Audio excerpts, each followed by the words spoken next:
viewers, welcome back to Textplayer Island. എല്ലാവരും സുഖമായിട്ടിരിക്കുന്നു വിശ്വസിക്കുന്നു. അപ്പോൾ നമ്മൾ ഇന്ന് ചെയ്യാൻ വേണ്ടി പോകുന്നത് വളരെ ഇമ്പോർട്ടൻ്റ് ആയിട്ടുള്ള ഒരു ബ്ലോഗാണ്, അതായത് മാനുവൽ ടെസ്റ്റിംഗ് ഇൻ്റർവ്യൂ ക്വസ്റ്റ്യൻസ്. അപ്പോൾ ഞാൻ ഇതിലൊരു 30 ക്വസ്റ്റ്യൻസ് ആണ് ആഡ് ചെയ്തിരിക്കുന്നത്. അപ്പം ഈ ക്വസ്റ്റ്യൻസ് പറഞ്ഞാൽ കോമൺ ആയിട്ടുള്ള കുറച്ച് ക്വസ്റ്റ്യൻസ്, അതായത് ഞാൻ ഒരുപാട് ഇൻ്റർവ്യൂസ് അറ്റൻഡ് ചെയ്തിട്ടുണ്ട്. ഈവൻ ഓട്ടോമേഷനകത്താണെങ്കിൽ പോലും അവർ മാനുവലിൽ ഒരുപാട് ക്വസ്റ്റ്യൻസ് ചോദിക്കും. ആ ടൈപ്പ് ക്വസ്റ്റ്യൻസ് ഉണ്ട്. അതുപോലെ തന്നെ ഞാൻ ചിലർക്ക് ഇൻ്റർവ്യൂ എടുത്തിട്ടുണ്ട്. അപ്പോൾ അതിൽ ഞാൻ ചോദിച്ചിട്ടുള്ള ചില ക്വസ്റ്റ്യൻസ് ഉണ്ട്. അതെല്ലാം കൂടെ ആഡ് ചെയ്തിട്ടുള്ള ഒരു 30 ക്വസ്റ്റ്യൻസ് ആണ് ഞാൻ എടുക്കാൻ വേണ്ടി പോകുന്നത്. ഓക്കെ, അപ്പോൾ ഇതിൽ മിക്ക നമ്മൾ മാനുവൽ ടെസ്റ്റിൻ്റെ 2 പാർട്ട് എടുത്ത് അതിനകത്ത് കവർ ചെയ്ത് പോയിരിക്കുന്ന ടോപ്പിക്സ് ആയിരിക്കും. അപ്പോൾ അത് ഞാൻ വീണ്ടും എക്സ്പ്ലെയിൻ ചെയ്ത് എന്താ പറയുക, ഈ വീഡിയോ ലെങ്ത് കൂട്ടുന്നില്ല. അപ്പോൾ ഞാൻ എന്തായാലും ഡിസ്ക്രിപ്ഷൻ ബോക്സിൽ പാർട്ട് 1 പാർട്ട് 2 എന്നുള്ള മാനുവൽ ടെസ്റ്റിങ്ങിൻ്റെ നമ്മുടെ ബ്ലോഗിൻ്റെ ലിങ്ക് കൊടുക്കും. അപ്പോൾ അത് കയറി ഒന്ന് ചെക്ക് ചെയ്യുകയാണെങ്കിൽ അതിൻ്റെ ആൻസേഴ്സ് കിട്ടുന്നതായിരിക്കും. ഇനിയിപ്പം ഡിസ്കസ് ചെയ്യാണ്ട് പോയിട്ടുള്ള ടോപ്പിക്സിലെ ക്വസ്റ്റ്യൻസ് ഉണ്ടെങ്കിൽ അതിൻ്റെ ആൻസേഴ്സ് ഞാൻ ഇതിൻ്റെ കൂടെ തന്നെ ഡിസ്ക്രൈബ് ചെയ്ത് പോകുന്നതായിരിക്കും. അപ്പോൾ നമുക്ക് നമ്മുടെ വീഡിയോ ഇട്ട് പോകാം. പിന്നെ ഒരു കാര്യം, സബ്സ്ക്രൈബ് ചെയ്തിട്ടില്ലെങ്കിൽ എൻ്റെ ചാനൽ സബ്സ്ക്രൈബ് ചെയ്യുക, വീഡിയോ ഇഷ്ടപ്പെടുകയാണെങ്കിൽ ലൈക്ക് ചെയ്യുക, ഷെയർ ചെയ്യുക. അപ്പോൾ നമുക്ക് വീഡിയോ ഇട്ട് പോകാം. So let's see the first question. First question എന്ന് പറഞ്ഞാൽ, what are the different levels of testing? നമ്മൾ ഓൾറെഡി ഡിസ്കസ് ചെയ്തതാണ്. അതായത് unit testing, integration testing, system testing and acceptance testing. അപ്പോൾ ഈ 4 അതിൻ്റെ ഡിസ്ക്രിപ്ഷൻ എന്താണെന്നുള്ളത് ഞാൻ പാർട്ട് 1 ചെയ്തിട്ടുണ്ട്. അതിൻ്റെ ലിങ്ക് താഴെ കൊടുക്കാം, ആ ചെക്ക് ചെയ്ത് നോക്കുക. നമുക്ക് നെക്സ്റ്റ് ക്വസ്റ്റ്യൻ കാണാം. Okay, next question is, what's the difference between SDLC and SDLC? So SDLC എന്ന് പറഞ്ഞാൽ സോഫ്റ്റ്വെയർ ടെസ്റ്റ് ലൈഫ് സൈക്കിളും SDLC എന്ന് പറഞ്ഞാൽ സോഫ്റ്റ്വെയർ ഡെവലപ്മെൻറ്റ് ലൈഫ് സൈക്കിളുമാണ്. ഞാനതിൽ SDLC മാത്രമേ എടുത്തിട്ടുണ്ടായിരുന്നുള്ളൂ. അപ്പോൾ അതുകൊണ്ട് SDLC എന്നാന്ന് ഞാൻ പറയാം. അതായത് ആ സൈക്കിളിലുള്ള ഫേസസ് അത് സെയിം തന്നെയാണ് SDLC ആയിട്ട്, ജസ്റ്റ് ഇതെല്ലാം ടെസ്റ്റിംഗ് ആണ് ഡെവലപ്മെൻറ്റ് സ്ഥാനത്ത് വരുന്നതേ ഉള്ളൂ. ഓക്കെ, അതെന്തൊക്കെയാണെന്ന് വെച്ചാൽ, ഫസ്റ്റ് നമ്മുടെ SDLCക്കകത്തുള്ള പോലെ തന്നെ റിക്വയർമെൻറ്റ് അനാലിസിസ് ആണ്. അതായത് നമുക്ക് ഫസ്റ്റ് പ്രൊജക്റ്റ് കിട്ടുമ്പോൾ, നമുക്ക് ടെസ്റ്റിൻ്റെ പ്രൊജക്റ്റ് കിട്ടുമ്പോൾ ആദ്യം ചെക്ക് ചെയ്യണം അതിൻ്റെ റിക്വയർമെൻറ്റ്സ് എന്തൊക്കെയാണ്, അതിൻ്റെ ഫീച്ചേഴ്സ് എന്തൊക്കെയാണ് നമ്മൾ ടെസ്റ്റ് ചെയ്യേണ്ട കാര്യങ്ങൾ, അല്ലെങ്കിൽ എന്തൊക്കെയാണ് മെയിൻ ഫീച്ചേഴ്സ് ഇത് അറിഞ്ഞിരിക്കണം. അതാണ് റിക്വയർമെൻറ്റ് അനാലിസിസ് എന്ന് പറഞ്ഞാൽ. സെക്കൻഡ് സ്റ്റെപ്പാണ് ടെസ്റ്റ് പ്ലാനിങ്. ടെസ്റ്റ് പ്ലാനിങ് എന്ന് പറഞ്ഞാൽ അതിന് ടെസ്റ്റ് പ്ലാൻ ഡോക്യുമെൻ്റ് ക്രിയേറ്റ് ചെയ്യുന്നുണ്ട്. അതിൽ നമ്മൾ ചെയ്യുന്നതെന്ന് വെച്ചാൽ മെയിനായിട്ട് എന്ത് ടൈപ്പ് ടെസ്റ്റിംഗ് ആണ് ചെയ്യുന്നത്, അതായത് ബ്ലാക്ക് ബോക്സ്, വൈറ്റ് ബോക്സ് ആണോ, അതുപോലെ തന്നെ ഓട്ടോമേഷൻ ടെസ്റ്റിങ്ങിൻ്റെ ആവശ്യം എന്ത് വരുന്നുണ്ടോ, ഉണ്ടെങ്കിൽ തന്നെ ഏത് ടൂൾ യൂസ് ചെയ്യണം, പിന്നെന്താ മാനുവൽ ടെസ്റ്റിംഗ് ആണ് ചെയ്യേണ്ടത്, ഇങ്ങനെയൊക്കെയുള്ള കാര്യങ്ങൾ നമ്മൾ ചെയ്യുന്നത് ഫുള്ള് ടെസ്റ്റ് പ്ലാനിങ്ങിനകത്ത് വരുന്നതായിരിക്കും. അതിൻ്റെ തേർഡ് സ്റ്റേജാണ് test case development. So test case development നമ്മൾ ഓൾറെഡി ഡിസ്കസ് ചെയ്തായിരുന്നു. അതായത് നമ്മളൊരു അതിൻ്റെ ഒരു ടെംപ്ലേറ്റ് കണ്ടായിരുന്നല്ലോ, ഒരു എക്സൽ ഷീറ്റിനകത്ത് കുറേ കോളംസ് ഒക്കെ, test case ID, test steps, description എന്നൊക്കെ പറഞ്ഞിട്ട് അങ്ങനെ നമ്മൾ ടെസ്റ്റ് കേസ് ഡെവലപ്പ് ചെയ്യുകയാണ്. പെട്ടെന്നത്ര മാക്സിമം ടെസ്റ്റ് കേസ് നമ്മൾ അത് ക്രിയേറ്റ് ചെയ്ത് കൊടുക്കും. അതാണ് തേർഡ് ഫേസ്. അതിൻ്റെ ഫോർത്ത് ഫേസാണ് എൻവയോൺമെൻറ്റ് സെറ്റപ്പ്. അതായത് ഫസ്റ്റ് നമുക്ക് എന്തായാലും നമ്മുടെ ആപ്ലിക്കേഷൻ നമ്മുടെ കമ്പ്യൂട്ടറിൽ, അല്ലെങ്കിൽ മൊബൈൽ ആപ്ലിക്കേഷൻ ആണെങ്കിൽ മൊബൈലിൽ ഇൻസ്റ്റാൾ ചെയ്യുക, അല്ലെങ്കിൽ സെർവർ സെറ്റപ്പ് എന്തെങ്കിലും വേണം അത് ചെയ്യുക. പിന്നെ ഓട്ടോമേഷൻ ടെസ്റ്റിംഗ് ആണെങ്കിൽ ഡെഫിനറ്റ്ലി അതിൻ്റേതായിട്ടുള്ള IDEs ലൈക്ക് എക്ലിപ്സ് അങ്ങനെയൊക്കെയുള്ള കാര്യങ്ങൾ ഇൻസ്റ്റാൾ ചെയ്യേണ്ടി വരും. ജാവ അങ്ങനെ ഓരോരോ സോഫ്റ്റ്വെയർസ് എന്തൊക്കെയാണ് ഇൻസ്റ്റാൾ ചെയ്യുക, അതൊക്കെ ചെയ്യണം. അതാണ് എൻവയോൺമെൻറ്റ് സെറ്റപ്പ് എന്നുള്ള ആ ഫേസിൽ വരുന്നത്.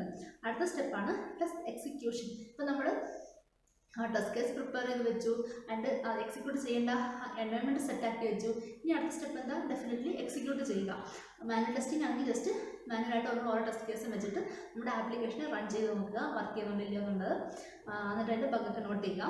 ഇപ്പം ഓട്ടോമേഷൻ ആണെങ്കിൽ അതുപോലെ ഓട്ടോമേഷൻ ടെസ്റ്റ് സ്ക്രിപ്റ്റ് എഴുതി കൊടുത്ത് അതിനെ നമ്മൾ എക്സിക്യൂട്ട് ചെയ്യുന്നു. അതാണ് ആ സ്റ്റെപ്പ്.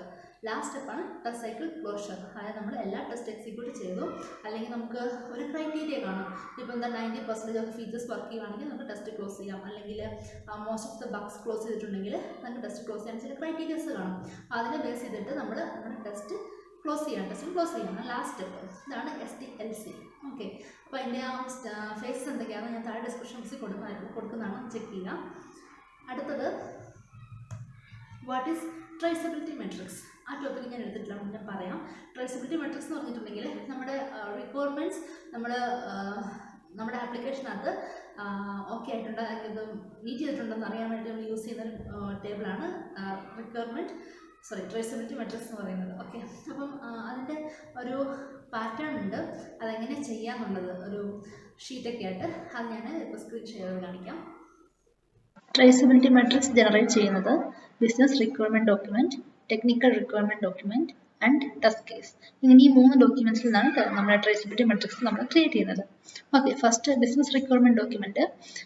അതിനകത്ത് വരുന്ന മെയിൻ ഫീൽഡ്സ് ആണ് ബിസിനസ് റിക്വയർമെൻറ്റ് ഐ ഡി ഉണ്ടാവും, മൊഡ്യൂൾ നെയിം ഉണ്ടാവും, പിന്നെ ആക്ടർ അല്ലെങ്കിൽ റോൾ, പിന്നെ ഡിസ്ക്രിപ്ഷൻ ഏതാണെന്നുള്ളത്. പിന്നെ ഒരു എക്സാമ്പിൾ ഇവിടെ കൊടുത്തിട്ടുണ്ട്.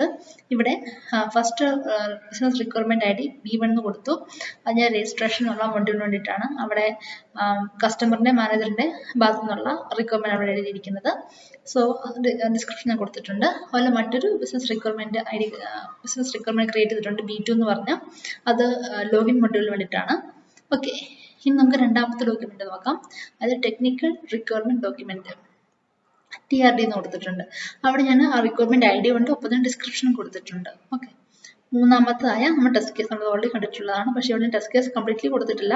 ജസ്റ്റ് നമുക്ക് ആവശ്യമായിട്ട് വരുന്ന അതായത് നമുക്ക് ഈ ട്രേസബിലിറ്റി മെട്രിക്സ് ജനറേറ്റ് ചെയ്യാൻ വേണ്ടി ആവശ്യമായിട്ട് വരുന്ന കോളംസ് മാത്രമേ കൊടുത്തിട്ടുള്ളൂ. അതിൽ test case I D, test case, test steps, test data ഒക്കെ ഉണ്ട്. ഓക്കെ, അപ്പം ഇവിടെ test case I D first one TC1 അതെന്ന് പറഞ്ഞാൽ വാലിഡേറ്റ് രജിസ്ട്രേഷൻ വിത്ത് വാലിഡ് ഡാറ്റ. TC2 എന്ന് പറഞ്ഞാൽ വാലിഡേറ്റ് രജിസ്ട്രേഷൻ വിത്ത് ഇൻവാലിഡ് ഡാറ്റ.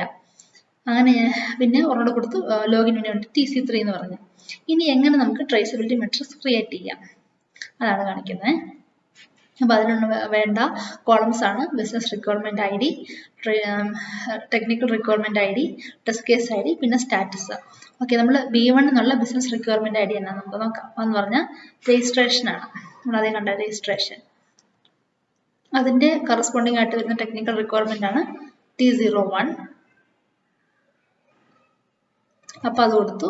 പിന്നെ ടെസ്റ്റ് കേസിലോട്ട് പോവുകയാണെങ്കിൽ അതിൽ 2 ടെസ്റ്റ് കേസ് ഡെവലപ്പ് ചെയ്തിട്ടുണ്ട്. ആ പർട്ടിക്കുലർ മൊഡ്യൂളിന് വേണ്ടി രജിസ്ട്രേഷൻ. അതൊന്ന് വാലിഡ് ഡാറ്റ വെച്ചും ഒന്ന് ഇൻവാലിഡ് ഡാറ്റ വെച്ചും. അപ്പോൾ TC1 ഉം TC2 ഉണ്ട്. അപ്പോൾ നമുക്ക് ടെസ്റ്റ് കേസിനകത്ത് രണ്ടും കൊടുക്കണം. ഒരു സ്റ്റാറ്റസ് കൊടുക്കുക. നമ്മൾ ടെസ്റ്റ് ചെയ്ത് കഴിഞ്ഞപ്പോഴത്തേക്കും അത് പാസ്സായ ഫെയിൽ ആയെന്നുള്ളൂ. അപ്പോൾ TC1 പാസ്സായെന്ന് കൊടുത്തു, TC2 ഫെയിൽ ആയെന്ന് കൊടുത്തു. അതുപോലെ നമ്മൾ B2 എന്നുള്ള റിക്വയർമെന്റ് സെയിം അതുപോലെ തന്നെ ചെയ്യുന്നു. ഇങ്ങനെയാണ് നമ്മൾ ട്രേസബിലിറ്റി മെട്രിക്സ് ജനറേറ്റ് ചെയ്യുന്നത്. So next, the fourth question is the difference between alpha testing and beta testing. So alpha testing and beta testing രണ്ടും യൂസർ അക്സെപ്റ്റൻസ് ടെസ്റ്റിംഗ് തന്നെയാണ്. അപ്പോൾ ഇതിന് ഡിഫറൻസ് എന്താണെന്ന് വെച്ചിട്ടുണ്ടെങ്കിൽ ആൽഫ ടെസ്റ്റിങ്ങിൽ നമ്മൾ ഡെവലപ്പേഴ്സ് ഒരു ടെസ്റ്റേഴ്സും ചേർന്നിരുന്ന അവരുടെ വർക്കിംഗ് എൻവയോൺമെൻറ്റിൽ അതായത് പ്രോഡക്റ്റ് റിലീസ് ചെയ്യുന്നതിന് മുന്നേ ആയിട്ട് ചെയ്ത ടെസ്റ്റാണ് ആൽഫ ടെസ്റ്റിംഗ്. പക്ഷേ ബീറ്റ ടെസ്റ്റിംഗ് എന്ന് പറഞ്ഞാൽ ജസ്റ്റ് ഓപ്പോസിറ്റ്.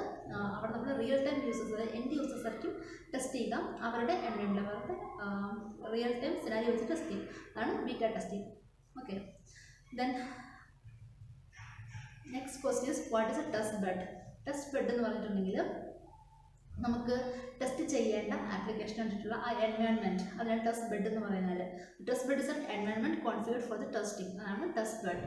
സോ അതിനകത്ത് എന്തൊക്കെ വരുന്നത് വെച്ചാൽ ഹാർഡ്വെയർസ്, സോഫ്റ്റ്വെയർസ്, നെറ്റ്വർക്ക്, സെർവേഴ്സ്, ഇങ്ങനെയുള്ള എല്ലാ കാര്യങ്ങളും വരും. നമുക്ക് ടെസ്റ്റിംഗ് എന്തൊക്കെയാണ് ആവശ്യമായിട്ടുള്ളത് ആ ഫുൾ ഒരു കളക്ഷനെ പറഞ്ഞ പേരാണ് ടെസ്റ്റ് ബെഡ് എന്ന്. Okay, then next question is what's the difference between validation and verification. So verification എന്ന് പറഞ്ഞാൽ ഇറ്റ്സ് സ്റ്റാറ്റിക് അനാലിസിസ് ടെക്നിക്കാണ്. അവിടെ നമ്മൾ ടെസ്റ്റിംഗ് നടത്തുന്നത് കോഡ് എക്സിക്യൂട്ട് ചെയ്യുന്നില്ല. അതിനകത്ത് റിവ്യൂസ്, ഇൻസ്പെക്ഷൻ, വാക്ക് ത്രൂ അങ്ങനെയൊക്കെയുള്ള കാര്യങ്ങൾ സ്റ്റാറ്റിക് ആയിട്ടുള്ളത്. കോഡ് നമ്മൾ എക്സിക്യൂട്ട് ചെയ്യുന്നില്ല, അപ്പോൾ സോഴ്സ് കോഡ് നമ്മൾ അറിയേണ്ട ആവശ്യമില്ല. അതാണ് വെരിഫിക്കേഷൻ എന്ന് പറഞ്ഞാൽ. പക്ഷേ വാലിഡേഷൻ എന്ന് പറഞ്ഞാൽ നമ്മളുടെ കോഡ് എക്സിക്യൂട്ട് ചെയ്ത് നോക്കിയാണ്, അതാണ് വാലിഡേഷൻ. അതിനകത്ത് നമ്മുടെ ഫംഗ്ഷൻ, നോൺ ഫംഗ്ഷൻ ടെസ്റ്റിംഗ് എല്ലാം ഈ വാലിഡേഷനകത്ത് വരുന്ന കാര്യങ്ങളാണ്. Okay, next question is what's the difference between a bug, a defect and an error. Okay, so bug എന്ന് പറഞ്ഞാൽ the bug is finding the tester during the testing time. So testing time കിട്ടുന്ന എറേഴ്സിനെ അല്ലെങ്കിൽ ആ മിസ്റ്റേക്സിന് പറഞ്ഞ പേരാണ് Bugs എന്ന് പറയുന്നത്. Okay, എന്നാൽ ഡിഫക്റ്റ് എന്ന് പറഞ്ഞിട്ടുണ്ടെങ്കിൽ ഒരു ആപ്ലിക്കേഷൻ അല്ലെങ്കിൽ ഒരു പ്രോഡക്റ്റ് ലൈവിൽ അല്ലെങ്കിൽ പ്രൊഡക്ഷനിലോട്ട് പോയതിന് ശേഷം ഉണ്ടാകുന്ന മിസ്റ്റേക്സിനാണ് നമ്മൾ ഡിഫക്റ്റ് എന്ന് പറയുന്നത്. It's A difference between the actual result and the expected result. Okay, then last one is error. Error എന്ന് പറഞ്ഞിട്ടുണ്ടെങ്കിൽ ഡെവലപ്പർ അവർ വർക്ക് ചെയ്യുന്നതിനിടയ്ക്ക് അല്ലെങ്കിൽ ഡെവലപ്പ് ചെയ്യുന്നതിനിടയ്ക്ക് കിട്ടുന്ന ഡിഫക്ട്സ് എന്ന് പറഞ്ഞ പേരാണ് എറേഴ്സ്. അതെന്താ, ഇപ്പോൾ എക്സാമ്പിൾ പറഞ്ഞാൽ സിൻടാക്സ് എറേഴ്സ്. നമ്മൾ ജാവ ആയാലും PHP ഒക്കെ നമ്മൾ ചെയ്യുമ്പോൾ അതിനകത്ത് സിൻടാക്സ് എറേഴ്സ് ഒക്കെ കിട്ടത്തില്ല. അങ്ങനെയൊക്കെയുള്ള എറേഴ്സിനാണ്, അതിനൊക്കെ കിട്ടുന്ന മിസ്റ്റേക്സ് നമ്മൾ എറേഴ്സ് എന്നാണ് പറയുക. ഇതാണ് ഈ ഡിഫറൻസ് എന്ന് പറഞ്ഞാൽ. ദെൻ നെക്സ്റ്റ് ക്വസ്റ്റ്യൻ വരുവാം. So next is what is regression testing and when to apply it. So regression testing നമ്മൾ ഓൾറെഡി പറഞ്ഞായിരുന്നു. അതായത് നമ്മൾ ഓൾറെഡി നമ്മൾ ടെസ്റ്റ് ചെയ്ത് ആ ഫീച്ചർ നമ്മൾ വീണ്ടും ടെസ്റ്റ് ചെയ്യുകയാണ്. അപ്പം അവിടെ ചെയ്യുന്നതെന്ന് വെച്ചിട്ടുണ്ടെങ്കിൽ അതിൽ മോഡിഫിക്കേഷൻസ് ഒക്കെ വരുത്തിയിട്ടുണ്ട് ഡെവലപ്പേഴ്സ്. അപ്പോൾ നമുക്ക് ഒന്നുകൂടി we have to make sure that it's working properly all other parts of the application. അതാണ് റിഗ്രഷൻ ടെസ്റ്റിംഗ് അത് ചെയ്യുന്നത്. Then next is smoke testing versus sanity testing. ഇതൊക്കെ നെക്സ്റ്റ് വൈസ് ചെയ്തിട്ടുണ്ട്. അപ്പം ആ വീഡിയോ നിങ്ങൾക്ക് താഴെ കൊടുക്കാൻ ചെക്ക് ചെയ്യുക. Next question is what's difference between system testing and integration testing. Same അതും പറഞ്ഞിട്ടുള്ള കാര്യങ്ങളാണ്. Then explain defect life cycle, അല്ലെങ്കിൽ bug life cycle.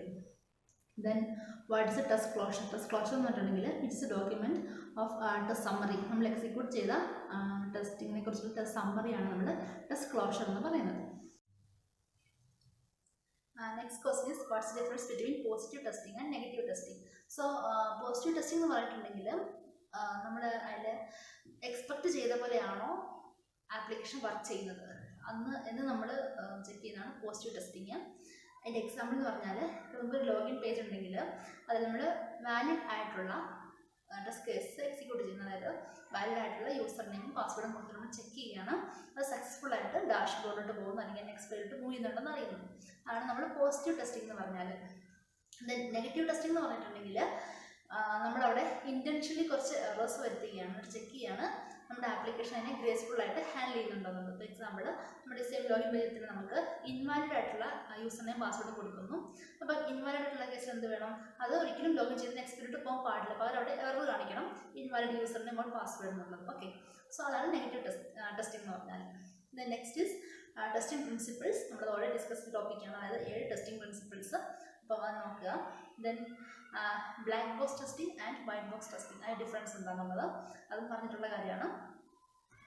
So next question is how will it determine when to stop testing. Testing എപ്പോൾ നിർത്താമെന്ന് നമുക്ക് പറയാനായിട്ട് കഴിയും. അതാണ് അടുത്തത്. അതെന്ന് പറഞ്ഞിട്ടുണ്ടെങ്കിൽ നമുക്ക് ഒരിക്കലും ഒരു കറക്റ്റായിട്ടൊരു ഇത് പറയാൻ പറ്റത്തില്ല. അതിന് ഓരോ പ്രൊജക്റ്റിനെയും അല്ലെങ്കിൽ ഓരോ ഓർഗനൈസേഷൻ ഡിപ്പെൻഡ് ചെയ്തിരിക്കും നമ്മൾ എപ്പോഴാണ് ടെസ്റ്റിംഗ് നിർത്തുക എന്നുള്ള ഒരു സ്റ്റേജ് എപ്പോഴെത്തുക എന്നുള്ളത്. അപ്പോൾ അതിനെക്കുറിച്ച് ഫാക്ടേഴ്സ് ഉണ്ട്. അതായത് ഒന്നാമത്തെ കാര്യം ഡെഡ് ലൈൻ, അതായത് ഇന്ന ഡേറ്റ് ആകുമ്പോഴത്തേക്ക് നമ്മൾ ടെസ്റ്റിംഗ് നിർത്തി നമ്മുടെ പ്രോഡക്റ്റ് ലൈവ് പോകണം അല്ലെങ്കിൽ പ്രൊഡക്ഷനിൽ പോകണമെന്നുണ്ടെങ്കിൽ നമ്മൾ ടെസ്റ്റിംഗ് എല്ലാം നിർത്തും. അതൊരു കേസ്. രണ്ടാമത്തെ കേസ് എന്ന് പറഞ്ഞാൽ നമ്മളവിടെ ഒരു ക്രൈറ്റീരിയ പറയുകയാണ്, നമ്മുടെ ബഗ് റേറ്റ് 1% മാത്രമേ ഉള്ളൂ, 2% മാത്രമേ ഉള്ളെങ്കിൽ നമുക്ക് ടെസ്റ്റിംഗ് നിർത്താം. അല്ലെങ്കിൽ പിന്നെ എന്ന് പറഞ്ഞാൽ നമ്മുടെ ഫീച്ചേഴ്സ് ഓൾമോസ്റ്റ് എല്ലാം വർക്ക് ചെയ്യുന്നുണ്ട്, അതിന് കൂടുതൽ ടെസ്റ്റിംഗ് ഒന്നും വേണ്ട, ആ കേസ് നമുക്ക് നിർത്താനായിട്ട് പറ്റും. പിന്നെ എന്ന് പറഞ്ഞാൽ നമ്മൾ ഒരു 100 ടെസ്റ്റ് കേസ് എഴുതിയിട്ടുണ്ട്, 100 ടെസ്റ്റ് കേസ് എക്സിക്യൂട്ട് ചെയ്തിട്ടുണ്ട്, ഇനി കൂടുതൽ ടെസ്റ്റിംഗ് ഒന്നും വേണ്ട, ആ ഒരു കേസ് നമ്മൾ ടെസ്റ്റിംഗ് നിർത്തുന്നത്. Next question is what are things to consider to choose automation testing or manual testing. അതായത് മാനുവൽ ടെസ്റ്റിംഗ് പകരമായിട്ട് ഓട്ടോമേഷൻ ടെസ്റ്റിംഗ് ചൂസ് ചെയ്യാൻ വേണ്ടി ഫാക്ടേഴ്സ് എന്തൊക്കെയാണ് ചെയ്യുന്നത്. സോ ഒരു ഫാക്ടർ എന്ന് പറഞ്ഞാൽ നമുക്ക് ചെയ്യുന്ന പ്രോജക്റ്റ് നമുക്ക് അധികം ടെസ്റ്റിംഗ് ആവശ്യമില്ല, ഒന്നര ടെസ്റ്റിംഗ് വല്ലപ്പോൾ ചെയ്താൽ മാത്രം മതിയുണ്ടെങ്കിൽ ഒരിക്കലും ഓട്ടോമേഷൻ ടെസ്റ്റിംഗ് ചെയ്യേണ്ട ആവശ്യമില്ല.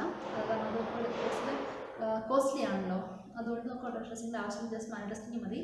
So when test require periodic execution, ആ സമയത്ത് മാത്രം ഓട്ടോമേഷൻ ടെസ്റ്റിംഗിൻ്റെ ആവശ്യമുള്ളൂ, ഒരുപാട് ടൈം എക്സിക്യൂട്ട് ചെയ്യേണ്ടി വന്നിട്ടുണ്ടെങ്കിൽ. പിന്നെന്ന് പറഞ്ഞാൽ when we require some beautiful reports, ആ കേസസിലൊക്കെ നമുക്ക് ഓട്ടോമേഷൻ ടെസ്റ്റിംഗ് യൂസ് ചെയ്യാം. കാരണം ഓട്ടോമേഷൻ ടെസ്റ്റിങ്ങിൽ അതിൻ്റെ ചില റിപ്പോർട്ട്സ് ഒക്കെ നമുക്ക് കിട്ടും. അപ്പോൾ അതൊക്കെ നമുക്ക് സ്റ്റേക്ക് ഹോൾഡേഴ്സിന് കൊടുക്കണമെന്നുണ്ടെങ്കിൽ നമുക്ക് ഓട്ടോമേഷൻ ടെസ്റ്റിംഗ് യൂസ് ചെയ്യാം. പിന്നെന്ന് പറഞ്ഞാൽ test include some repeated steps. ചില സ്റ്റെപ്സ് ഉണ്ടെങ്കിൽ, അതായത് ഒരുപാട് ഒത്തിരി എക്സിക്യൂട്ട് ചെയ്ത് പോകാനുണ്ടെങ്കിൽ നമുക്ക് ഈ മാനുവൽ ടെസ്റ്റിംഗ് എന്ന് പറഞ്ഞാൽ ഇച്ചിരി ഡിഫിക്കൽട്ടായിട്ടൊരു ടാസ്ക് ആയിരുന്നു. അപ്പോൾ നമുക്ക് ഓട്ടോമേഷൻ ടെസ്റ്റിംഗ് യൂസ് ചെയ്യാം. അതുപോലെ മറ്റൊന്നാണ് when we have less time to test, കുറച്ച് സമയം മാത്രം ടെസ്റ്റ് ചെയ്യാനായിട്ടുണ്ടെങ്കിൽ നമുക്ക് ഓട്ടോമേഷൻ ടെസ്റ്റിൻ്റെ സ്ക്രിപ്റ്റ് നമ്മൾ എഴുതി കഴിഞ്ഞാൽ നമുക്ക് പെട്ടെന്നെല്ലാം ടെസ്റ്റ് ചെയ്ത് കിട്ടും. അപ്പോൾ ഈ കേസൊക്കെയാണ് നമ്മൾ ഓട്ടോമേഷൻ ടെസ്റ്റിംഗ് യൂസ് ചെയ്യുന്നത് over manual testing. Then next question is what's difference between test case and test scenario. ഇതൊക്കെ ഞാൻ ഡിസ്ക്രൈബ് ചെയ്തായിരുന്നു എന്താണെന്നുള്ളത്. Then next question is what is test coverage. Test coverage എന്ന് പറഞ്ഞാൽ it's a metric in software testing to measure how much testing we have done. So നമ്മൾ എത്രമാത്രം testing ചെയ്ത് കഴിഞ്ഞു എന്നതിനെക്കുറിച്ചൊരു മെട്രിക് അല്ലെങ്കിൽ ഒരു കാൽക്കുലേഷനാണ് നമ്മൾ ടെസ്റ്റ് കവറേജ് എന്ന് പറയുന്നത്. ഓക്കെ, അത് നമ്മൾ സാധാരണ ഓട്ടോമേഷൻ ടെസ്റ്റിൻ്റെ കേസിലാണ് നമ്മൾ ചെയ്യുന്നത്. നമ്പർ ഓഫ് ലൈൻസ് എക്സിക്യൂട്ട് ചെയ്യുന്നതും നമ്പർ ഓഫ് ടോട്ടൽ എത്ര നമ്പർ ഓഫ് ലൈൻസ് ഉണ്ടെന്നുള്ളതിന് ബേസ് ചെയ്തിട്ടാണ് നമ്മൾ ടെസ്റ്റ് കവറേജ് കാൽക്കുലേറ്റ് ചെയ്യും. ദെൻ നെക്സ്റ്റ് വളരെ ഇമ്പോർട്ടൻ്റ് ആയ ക്വസ്റ്റ്യൻ ആണ്, ഡെഫിനറ്റ്ലി ചോദിക്കുന്ന ഒരു ക്വസ്റ്റ്യൻ ആണത്. What is difference between severity and priority in testing? So അത് ഞാൻ ഇതുവരെ എടുക്കാത്ത ടോപ്പിക്കാണ്, അപ്പോൾ അത് ഞാൻ എടുക്കാം ഒന്ന്. സോ ബഗ് സിവിയറിറ്റി അല്ലെങ്കിൽ ഡിഫക്റ്റ് സിവിയറിറ്റി, രണ്ടും സെയിം. ബഗ് അല്ലെങ്കിൽ ഡിഫക്റ്റ് നമ്മൾ മാറി മാറി യൂസ് ചെയ്യുന്ന ഒരു ടൈം തന്നെയാണ് കേട്ടോ. സോ ബഗ് സിവിയറിറ്റി അല്ലെങ്കിൽ ഡിഫക്റ്റ് സിവിയറിറ്റി എന്ന് പറഞ്ഞിട്ടുണ്ടെങ്കിൽ എത്രമാത്രം ആ ബഗ് അല്ലെങ്കിൽ ആ ഡിഫക്റ്റ് നമ്മുടെ ആപ്ലിക്കേഷനെ അഫക്റ്റ് ചെയ്യുന്നുണ്ട്, അതിനെയാണ് നമ്മൾ സിവിയറിറ്റി എന്ന് പറയുന്നത്. അവിടെ നമുക്ക് 4 ടൈപ്പ് സിവിയറിറ്റിയാണ്: critical, major, medium and low. ഇങ്ങനെ 4 ലെവൽസാണ് വരുന്നത്. അപ്പം അതിൻ്റെ ആ കാറ്റഗറി നെയിം പോലെ തന്നെ ലോ എന്ന് പറഞ്ഞാൽ ഏറ്റവും കുറച്ച് ഇമ്പാക്റ്റ് മാത്രമേ ഉള്ളെങ്കിൽ അതിൻ്റെ ഹയസ്റ്റ് ആണ് നമ്മൾ ക്രിട്ടിക്കൽ എന്ന് പറഞ്ഞാൽ. കാരണം ആ ക്രിട്ടിക്കൽ സിവിയറിറ്റി എന്ന് പറഞ്ഞാൽ അർത്ഥം എന്ന് പറഞ്ഞിട്ടുണ്ടെങ്കിൽ ആ ഒരു ബഗ്ഗോടെയുള്ള സ്ഥിതിക്ക് നമുക്ക് മുൻപോട്ട് ആപ്ലിക്കേഷൻ ഒന്നും ചെയ്യാൻ കഴിയത്തില്ല, നമ്മുടെ ആപ്ലിക്കേഷനെ ബ്ലോക്ക് ചെയ്യുകയാണ്. അതിനാണ് നമ്മൾ സിവിയറിറ്റി എന്ന് പറയുക. Then next is priority. Priority എന്ന് പറഞ്ഞിട്ടുണ്ടെങ്കിൽ നമ്മുടെ ആപ്ലിക്കേഷൻ കണ്ടെത്തുന്ന ആ ബഗ്സിനെ അല്ലെങ്കിൽ ഡിഫക്ട്സിനെ എന്ത് ഓർഡറിലാണ് നമുക്ക് ക്ലോസ് ചെയ്യേണ്ടത് അല്ലെങ്കിൽ റിസോൾവ് ചെയ്യേണ്ടത്, അതിനാണ് നമ്മൾ പ്രയോറിറ്റി എന്ന് പറയുന്നത്. അവിടെ 3 ലെവൽസ് ഓഫ് പ്രയോറിറ്റി ഉള്ളത്: ലോ, മീഡിയം, ഹൈ.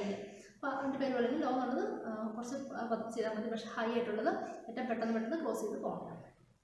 ഇനി അതിൻ്റെ കുറച്ച് ഡീറ്റെയിൽഡ് എക്സാമ്പിൾസ് ആണ്. അത് നമുക്ക് ഇൻ്റർവ്യൂ ക്വസ്റ്റ്യൻസിൽ ഞാൻ അറ്റൻഡ് ചെയ്തിട്ടുള്ള മിക്ക ഇൻ്റർവ്യൂസിൽ അവർ ചോദിച്ചിട്ടുള്ള ക്വസ്റ്റ്യൻ, അതായത് എക്സാമ്പിൾസ് പറയുക. അതായത് ഹൈ സിവിയറിറ്റി ലോ പ്രയോറിറ്റി എന്താണ് വരുന്നൊരു എക്സാമ്പിൾ പറയുക, അല്ലെങ്കിൽ ലോ സിവിയറിറ്റി ലോ പ്രയോറിറ്റി വരുന്നൊരു എക്സാമ്പിൾ പറയുക. ഇങ്ങനെ മാറ്റി മാറ്റി പല കോമ്പിനേഷൻസ് ആയിട്ടുള്ളത്. അപ്പോൾ അത് ഞാൻ എക്സ്പ്ലെയിൻ ചെയ്യാം. ഓക്കെ, ഫസ്റ്റ് ഒരു കോമ്പിനേഷനാണ് high severity and high priority എന്ന് പറഞ്ഞിട്ടുണ്ടെങ്കിൽ നമ്മുടെ ആപ്ലിക്കേഷനകത്തെ ലോഗിൻ ഫംഗ്ഷൻ വർക്ക് ചെയ്യുന്നില്ല. ഇപ്പോൾ നമ്മൾ എക്സാമ്പിൾ ഒരു ഇ-കൊമേഴ്സ് ആപ്ലിക്കേഷൻ നോക്കുക, അതായത് നമ്മുടെ ആമസോൺ അല്ലെങ്കിൽ ഫ്ലിപ്കാർട്ടൊക്കെ പോലെ ആപ്ലിക്കേഷൻ എന്ന് വയ്ക്കുക, അവിടെ ലോഗിൻ ഉണ്ട്. അപ്പോൾ ലോഗിൻ ഫംഗ്ഷൻ തന്നെ വർക്ക് ആവുന്നില്ല. അപ്പോൾ അവിടെ എന്താണ് പ്രശ്നം? ആ ലോഗിൻ ഫംഗ്ഷൻ വർക്ക് ആയില്ലെങ്കിൽ ആ യൂസർക്ക് മുൻപോട്ട് പോകാനായിട്ട് പറ്റത്തില്ല, മറ്റ് ഫീച്ചേഴ്സ് ഒന്നും ആക്സസ് ചെയ്യാനായിട്ട് പറ്റത്തില്ല. അപ്പോൾ സോ എന്താണ്, അത് ഹൈ സിവിയറിറ്റി ആണ്, ഒപ്പം തന്നെ ഹൈ പ്രയോറിറ്റിയാണ്. അത് അത്രയും പെട്ടെന്ന് ക്ലോസ് ചെയ്ത് പോകേണ്ട ഒരു ഇഷ്യൂ തന്നെയാണ്. ഓക്കെ, അതൊരു എക്സാമ്പിൾ. അടുത്ത കോമ്പിനേഷനാണ് ലോ സിവിയറിറ്റി ഹൈ പ്രയോറിറ്റി. അതിൻ്റെ എക്സാമ്പിളാണ് നമ്മുടെ ആപ്ലിക്കേഷൻ ഇപ്പോൾ UI ഉണ്ടെങ്കിൽ, യൂസർ ഇൻ്റർഫേസ് അത് പ്രോപ്പർ അല്ലാന്നുണ്ടെങ്കിൽ, ഇപ്പോൾ എക്സാമ്പിൾ അതിൻ്റെ കളർ ചേഞ്ച് വന്നിട്ടുണ്ട്, അല്ലെങ്കിൽ അതിൻ്റെ ബട്ടൺ കാണാൻ ഒരു ലുക്കില്ല, അങ്ങനെയൊക്കെയുള്ള കേസസിൽ അത് ഈ ഒരു എക്സാമ്പിളാണ്. അതായത് ലോ സിവിയറിറ്റിയാണ് പക്ഷേ ഹൈ പ്രയോറിറ്റിയാണ്. അതായത് it affects the user experience. അതായത് യൂസർക്കൊരു ഇംപ്രഷൻ തോന്നത്തില്ല ആ ഒരു UI കണ്ടു കഴിഞ്ഞാൽ. അപ്പോൾ അത് ഡെഫിനറ്റ്ലി ഹൈ പ്രയോറിറ്റിയാണ്, പെട്ടെന്ന് ക്ലോസിങ് പോകേണ്ട ഒരു ഇഷ്യൂ ആണ്. അതേസമയം നമ്മുടെ ആപ്ലിക്കേഷൻ ഫംഗ്ഷനാലിറ്റി ഇനി അത് അഫക്റ്റ് ചെയ്യുന്നില്ല. അതായത് ഇപ്പോൾ യൂസർ ഇൻ്റർഫേസിന് കാണാൻ ഭംഗിയിരിക്കുന്ന വെച്ചുകൊണ്ട് ഒരു യൂസർക്ക് അതിനകത്ത് മറ്റ് ഫംഗ്ഷനാലിറ്റി ലോഗിൻ വർക്ക് ചെയ്യും, രജിസ്റ്റർ വർക്ക് ചെയ്യും, അങ്ങനെയൊക്കെ വർക്ക് ചെയ്യുന്നുണ്ടെങ്കിൽ ഫംഗ്ഷനാലിറ്റി അഫക്റ്റ് ചെയ്യുന്നില്ല. അപ്പോൾ അത് ലോ സിവിയറിറ്റി ആയിരിക്കും ഉണ്ടായിരിക്കുന്നത്. അടുത്ത കോമ്പിനേഷനാണ് ഹൈ സിവിയറിറ്റി ലോ പ്രയോറിറ്റി. അതായത് ഇപ്പോൾ നമ്മുടെ ആപ്ലിക്കേഷന് അല്ലെങ്കിൽ നമ്മുടെ വെബ്സൈറ്റ് ഒരു particular browser like internet explorer അതിനകത്ത് വർക്ക് ചെയ്യുന്നില്ല, പക്ഷേ മറ്റ് ക്രോം, സഫാരി അതൊക്കെ വർക്ക് ചെയ്യുന്നുണ്ട്. അപ്പം നമ്മുടെ ആപ്ലിക്കേഷനകത്ത് കുറച്ച് യൂസേഴ്സ് മാത്രമേ ഈ ഇൻ്റർനെറ്റ് എക്സ്പ്ലോറർ യൂസ് ചെയ്യുന്നുള്ളൂ. അപ്പോൾ ആ കേസ് എന്ന് പറഞ്ഞിട്ടുണ്ടെങ്കിൽ അവർ അധികം ആൾക്കാർ യൂസ് ചെയ്യാത്തതുകൊണ്ട് നമുക്കതിന് ചെറിയൊരു ലോ പ്രയോറിറ്റി കൊടുക്കാൻ പറ്റും. അത് ശരി, മറ്റ് ഇഷ്യൂസൊക്കെ സോൾവ് ചെയ്തിട്ട് ഈ ഇഷ്യൂ സോൾവ് ചെയ്താൽ മതി. അതിന് ലോ പ്രയോറിറ്റി, പക്ഷേ സിവിയറിറ്റി കൂടുതലാണ്. കാരണം ഈ ഇൻ്റർനെറ്റ് എക്സ്പ്ലോറർ യൂസ് ചെയ്യുന്ന യൂസേഴ്സിന് അവർ ഫംഗ്ഷനാലിറ്റി മുൻപോട്ട് വർക്ക് ചെയ്യത്തില്ല, അല്ലേ? അപ്പോൾ അതുകൊണ്ട് അത് ഹൈ സിവിയറിറ്റി ആയിരിക്കും വരുന്നത്. Then last one is low severity and low priority. അതായത് മിക്ക വെബ്സൈറ്റ് നമ്മൾ കാണുന്നൊരു സെക്ഷനാണ്, അതായത് എന്താ പറയുക, ഹെൽപ്പ് എന്നുള്ളത്. അങ്ങനെയൊക്കെ ചില സെക്ഷൻസ് നമ്മൾ അധികം യൂസേഴ്സ് അങ്ങോട്ട് പോകാത്തൊരു മൊഡ്യൂളായിരിക്കും അത്. അപ്പോൾ അത് കറക്റ്റായിട്ട് അല്ലെങ്കിൽ UI വർക്ക് ചെയ്യുന്നില്ല, അല്ലെങ്കിൽ UI കാണാൻ ഭംഗിയില്ല, ആ കേസ് എന്ന് പറഞ്ഞാൽ ലാസ്റ്റ് ചെയ്താൽ മതി. കാരണം അധികം ആൾക്കാർ യൂസ് ചെയ്യുന്നില്ല. പിന്നെ മാത്രമല്ല എന്താ പറയുക, അതിൻ്റെ മറ്റ് ഫംഗ്ഷനാലിറ്റീസ് ഒന്നും അത് അഫക്റ്റ് ചെയ്യാത്ത സ്ഥിതിക്ക് അത് ലോ സിവിയറിറ്റിയാണ്, അതുപോലെ ലോ പ്രയോറിറ്റിയാണ്. ഇതാണ് സിവിയറിറ്റി പ്രയോറിറ്റി തമ്മിലുള്ള difference. So next 21st question is what is first testing. So first testing എന്ന് പറഞ്ഞിട്ടുണ്ടെങ്കിൽ അവിടെ നമ്മൾ മാസീവ് റാൻഡം ഡാറ്റ നമ്മുടെ ആപ്ലിക്കേഷനിലോട്ട് ഇൻപുട്ട് ചെയ്യുകയാണെന്നും ചെക്ക് ചെയ്യുന്നു നമ്മുടെ ആപ്ലിക്കേഷൻ ക്രാഷ് ആവുന്നുണ്ടോ എന്നുള്ളത്. So here we are just verifying that whether the application is crashing. Okay, അതാണ് നമ്മുടെ ഫസ്റ്റ് ടെസ്റ്റിംഗ് എന്ന് പറഞ്ഞാൽ. Next question is what is ad hoc testing? So ad hoc testing is a informal testing. So our informal testing ആണ് അവിടെ നമ്മൾ പ്രത്യേകിച്ച് formalities ഒന്നും നോക്കുന്നില്ല, ഡോക്യുമെന്റ്സ് ഒന്നും പ്രിപ്പയർ ചെയ്യുന്നില്ല, like test case test plan നമ്മൾ ചെയ്യുന്നില്ല. ജസ്റ്റ് നമ്മൾ ചെക്ക് ചെയ്യാണ് നമ്മുടെ ആപ്ലിക്കേഷൻ്റെ ഫംഗ്ഷനാലിറ്റി വർക്ക് ചെയ്യുന്നുണ്ട് അല്ലെങ്കിൽ എല്ലാ യൂസർ റിക്വയർമെൻറ്റ് സാറ്റിസ്ഫൈ ചെയ്യുന്നുണ്ട്, അങ്ങനെ ജസ്റ്റ് ചെക്ക് ചെയ്ത് വിടുന്നതാണ് ad hoc testing. Then next is bucket testing. So bucket testing എന്ന് പറഞ്ഞാൽ here we are comparing two versions. അപ്പോൾ നമ്മുടെ ആപ്ലിക്കേഷന് നമ്മൾ ഓൾറെഡി ഒരു വേർഷൻ ഉണ്ട് 1.0 എന്ന് പറഞ്ഞ്, so next version is 1.2 or 1.1 something like that. Okay, so അവിടെ നമ്മൾ ചെക്ക് ചെയ്യാണ് ഈ 1.1ഉം അല്ല 1.2ഉം തമ്മിലുള്ള ഡിഫറൻസ് എന്താണ്. ഈവൻ സംടൈംസ് ലൈക്ക് 1.1 ആയിരിക്കും 1.2വിനെക്കാട്ടി ബെറ്റർ ആയിട്ടുള്ളത്. അപ്പോൾ എന്താണ് അവിടെ ചേഞ്ചസ് വന്നിരിക്കുന്നത്, അപ്പോൾ ഇങ്ങനെ ഒരു കമ്പാരിസൺ നടത്തി നമ്മൾ ചെയ്യുന്നതാണ് നമ്മൾ ബക്കറ്റ് ടെസ്റ്റിംഗ് എന്ന് പറയുന്നത്.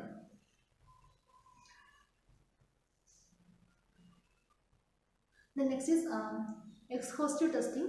Exhaustive testing നമ്മൾ എല്ലാ വാലിഡ് ഇൻപുട്സ് കൊടുത്ത് ചെക്ക് ചെയ്യുന്നതാണ് എക്സ്ഹോസ്റ്റീവ് ടെസ്റ്റിംഗ് എന്ന് പറഞ്ഞാൽ. What is walk through? Walk through എന്ന് പറഞ്ഞാൽ it's A type of informal testing ആണ് വാക്ക് ത്രൂ എന്ന് പറഞ്ഞാൽ.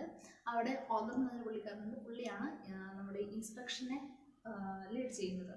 അപ്പോൾ അവിടെ എന്ന് പറഞ്ഞാൽ അവിടെ കുറേ ആൾക്കാർ ടെസ്റ്റേഴ്സും ഡെവലപ്പേഴ്സായിട്ട് കുറേ പേരുണ്ടായിരിക്കും. അപ്പോൾ അവരെ ഡിസ്കസ് ചെയ്തിട്ട് അതിൻ്റെ ഫംഗ്ഷനാലിറ്റീസ് ഡിസ്കസ് ചെയ്യുന്നു, ഒപ്പം തന്നെ കണ്ടുപിടിച്ച ബഗ്സിനെ കുറിച്ച് ഡിസ്കസ് ചെയ്യുന്നു. അതൊക്കെയാണ് ഈ വാക്ക് ത്രൂവിനകത്ത് വരുന്നത്. Okay, then next is inspection. So ഈ ഇൻസ്പെക്ഷൻ വാക്ക് ത്രൂ നമ്മളെപ്പോഴും കൺഫ്യൂസ് ആവുന്ന രണ്ട് ടേംസ് ആണ്. സോ ഇൻസ്പെക്ഷൻ എന്ന് പറഞ്ഞാൽ ഇറ്റ്സ് എ ഫോർമൽ ടെസ്റ്റിംഗ് ആണ്. It's leaded by a trained moderator. അതാണ് ഡിഫറൻസ് മെയിൻ ആയിട്ട് വരുന്നത്. വാക്ക് ത്രൂവിൽ അതൊരു ഇൻഫോർമലാണ്, ഒപ്പം തന്നെ അത് ഓതർ ആയിരിക്കും ലീഡ് ചെയ്യുക. പക്ഷേ ഇൻസ്പെക്ഷൻ്റെ കേസിലാണെങ്കിൽ അത് ഫോർമൽ ആയിരിക്കും, അതുപോലെ ഒരു ട്രെയിൻഡ് മോഡറേറ്റർ ആയിരിക്കും ലീഡ് ചെയ്യുക. എന്നിട്ട് ഇവിടെ നമ്മൾ ഡോക്യുമെൻറ്റ്സ് ഒക്കെ പ്രിപ്പയർ ചെയ്യുന്നുണ്ട് ഈ ഇൻസ്പെക്ഷനകത്ത്. Then next question is what is entry criteria? So entry criteria എന്ന് പറഞ്ഞാൽ നമുക്ക് ടെസ്റ്റിംഗ് പ്രോസസ്സ് സ്റ്റാർട്ട് ചെയ്യുന്നതിന് വേണ്ടി വരുന്ന കണ്ടീഷൻസ്, അതിനാണ് നമ്മൾ എൻട്രി ക്രൈറ്റീരിയ എന്ന് പറയുക. സോ എൻട്രി ക്രൈറ്റീരിയ ചില എക്സാമ്പിൾസ് എന്ന് പറഞ്ഞാൽ, അതായത് നമ്മുടെ ആപ്ലിക്കേഷൻ ഇത്ര പെർസെൻറ്റേജ് ഡെവലപ്പ് ആയിട്ടുണ്ട്, അല്ലെങ്കിൽ ടെസ്റ്റ് കേസ് നമ്മൾ ഇത്രയും കംപ്ലീറ്റ് ആയിട്ടുണ്ട്, അങ്ങനെയുള്ള ആ സ്റ്റേജ് എത്തുമ്പോഴത്തേക്കും നമുക്ക് ടെസ്റ്റിംഗ് സ്റ്റാർട്ട് ചെയ്യാനായിട്ട് പറ്റും. അതൊരു എൻട്രി ക്രൈറ്റീരിയ ആണ്. അതുപോലെ നെക്സ്റ്റ് ക്വസ്റ്റ്യൻ ആണ് exit criteria. So exit criteria എന്ന് പറഞ്ഞിട്ടുണ്ടെങ്കിൽ നമ്മുടെ ടെസ്റ്റിംഗ് സ്റ്റോപ്പ് ചെയ്യേണ്ടി വരുന്ന ആ ഒരു സ്റ്റേജ്, അതിനാണ് നമ്മൾ എക്സിറ്റ് ക്രൈറ്റീരിയ എന്ന് പറയുക. Okay, then explain agile methodology. നമ്മളത് ഓൾറെഡി കണ്ടിരുന്നു, അജൈൽ സ്ക്രം എന്ന് പറഞ്ഞ്. How will you overcome the challenges faced due to unavailability of proper documentation for testing? അതായത് ടെസ്റ്റിങ്ങിൽ നമുക്ക് പ്രോപ്പർ ഡോക്യുമെൻറ്റേഷൻ ഒന്നും ഇല്ലാന്നുണ്ടെങ്കിൽ എങ്ങനെയായിരിക്കും നമ്മൾ ടെസ്റ്റിംഗ് നടത്തുക? അപ്പോൾ നമ്മൾ അതായത് സാധാരണ നമുക്ക് സോഫ്റ്റ്വെയർ റിക്വയർമെൻറ്റ് സ്പെസിഫിക്കേഷൻ, SRS, ഇങ്ങനെ കുറച്ച് ഡോക്യുമെൻറ്റേഷൻ കിട്ടും ബിസിനസ് അനലിസ്റ്റിൻ്റെ കയ്യിൽ നിന്നോ അല്ലെങ്കിൽ നമ്മുടെ മാനേജറുടെ ഡെവലപ്പേഴ്സിൽ നിന്നൊക്കെ കിട്ടും. അത് വെച്ചിട്ട് നമ്മൾ ടെസ്റ്റിങ്ങിൻ്റെ ടെസ്റ്റ് കേസൊക്കെ ഡെവലപ്പ് ചെയ്ത് നമ്മൾ എക്സിക്യൂട്ട് ചെയ്ത് പോവുക. പക്ഷേ ചില സിറ്റുവേഷൻസ് നമുക്കിതൊന്നും കിട്ടിയിരിക്കത്തില്ല. അപ്പോൾ ആ കേസിൽ നമ്മൾ എങ്ങനെയാണ് ടെസ്റ്റിംഗ് ചെയ്യുക? അതാണ് നമ്മുടെ ഈ ക്വസ്റ്റ്യൻ. അപ്പോൾ അങ്ങനെയുള്ള സിറ്റുവേഷൻസിൽ നമ്മൾ ഒന്നെങ്കിൽ ഈ നമ്മളിപ്പോൾ ചെയ്യാൻ പോകുന്ന ആപ്ലിക്കേഷൻ്റെ ഒരു പ്രീവിയസ് ആപ്ലിക്കേഷൻ ഉണ്ടെങ്കിൽ അതിനെ നമുക്ക് റെഫറൻസ് ആയിട്ട് നമുക്ക് യൂസ് ചെയ്യാനായിട്ട് പറ്റും. അല്ലെങ്കിൽ ചില സ്ക്രീൻഷോട്ട്സ് യൂസ് ചെയ്യാം. അതും അല്ലെങ്കിൽ വയർ ഫ്രെയിംസ്, അതായത് ഡിസൈനേഴ്സ് അല്ലെങ്കിൽ മാനേജേഴ്സൊക്കെ ഒരു എന്താ പറയുക ഒരു ഡിസൈൻ അല്ലെങ്കിൽ അതിൻ്റെ ഫീച്ചേഴ്സൊക്കെ ഒന്ന് നോട്ട് ചെയ്തിട്ടുണ്ടായിരിക്കും. അത് നമ്മൾ വയർ ഫ്രെയിംസ് എന്ന് പറയുക, അതുണ്ടായിരിക്കും. അതുപോലെ തന്നെ നമുക്ക് മറ്റൊരു ഇതാണ് ഡെവലപ്പേഴ്സിനോട് അല്ലെങ്കിൽ ബിസിനസ് അനലിസ്റ്റിനോട് അല്ലെങ്കിൽ മറ്റ് സ്റ്റേക്ക് ഹോൾഡേഴ്സിനോട് നമുക്ക് ഡിസ്കസ് ചെയ്തിട്ട് നമുക്ക് QA ടീമിൽ തന്നെ ഈ ഫീച്ചേഴ്സ് എല്ലാം എന്താ പറയുക ഫ്രം ദ സ്ക്രാച്ച് അവർ ഡെവലപ്പ് ചെയ്തെടുത്ത് അതിനെ ബേസ് ചെയ്താണ് testing. And the last question is what's difference between retesting and regression testing? Regression testing നമ്മൾ ഓൾറെഡി പറഞ്ഞായിരുന്നു, ടോപ്പിക്സ് എടുത്തും എക്സ്പ്ലെയിൻ ചെയ്തിട്ടുണ്ടായിരുന്നു. അതായത് റിഗ്രഷൻ ടെസ്റ്റിംഗിനകത്ത് നമ്മൾ ഓൾറെഡി നമ്മൾ ബഗ് ഫൈൻഡ് ചെയ്തിട്ടുണ്ട്, അപ്പോൾ അതിനെ ഡെവലപ്പർ സോൾവ് ചെയ്തു. അപ്പോൾ നമ്മൾ വീണ്ടും ടെസ്റ്റ് ചെയ്ത് നോക്കണം ഈ റിസോൾവ് ചെയ്ത ടൈമിൽ അത് മറ്റ് പാർട്സിനെ എഫക്റ്റ് ചെയ്തിട്ടുണ്ടോ നമ്മൾ റിഗ്രഷൻ ടെസ്റ്റിംഗ് ചെയ്യുന്നത്. ബട്ട് റീടെസ്റ്റിംഗ് എന്ന് പറഞ്ഞിട്ടുണ്ടെങ്കിൽ നമ്മൾ ബഗ് ഫൈൻഡ് ഔട്ട് ചെയ്തു, അവരെ സോൾവ് ചെയ്തു, അത് ഡയറക്റ്റ് ക്ലോസ് ചെയ്യാനായിട്ട് പറ്റത്തില്ല. നമ്മൾ വീണ്ടും ചെക്ക് ചെയ്യണം അവർ ബഗ് ക്ലോസ് ചെയ്തിട്ടുണ്ടോ, നമ്മളൊരു റീടെസ്റ്റ് നോക്കിയാണ് റീടെസ്റ്റിംഗ് എന്ന് പറഞ്ഞാലാണ്. റീടെസ്റ്റിംഗ് റിഗ്രഷൻ ടെസ്റ്റിംഗ് എന്നുള്ള ഡിഫറൻസ് എന്ന് പറഞ്ഞാൽ, so in retesting we are verifying the defect fixes. നമ്മൾ ഫിക്സ് ചെയ്തേക്കുന്ന ടെസ്റ്റ് നമ്മൾ റീടെസ്റ്റിംഗില്ല. But in regression testing we assures that the bug fixing does not affect any other parts of the application.